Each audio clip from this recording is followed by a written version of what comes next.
In today's video, I'm going to show you how to remove action block message on Instagram.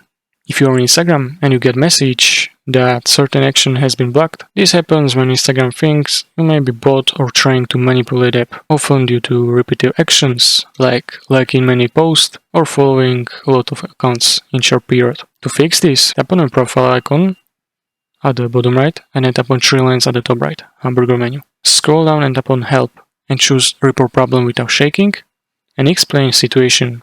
Mention that you receive action blocked message and that you believe it was mistake. You can include screenshots if needed. And then tap on include and continue to send report. Go back to main settings menu and tap on account center, tap on connected experience and then sharing across profiles. Select your Instagram account and link it with your Facebook account. This helps Instagram verify that you're a person. By following steps, you can report problem to Instagram and verify your account in two different ways, increasing chance lifting action blocked.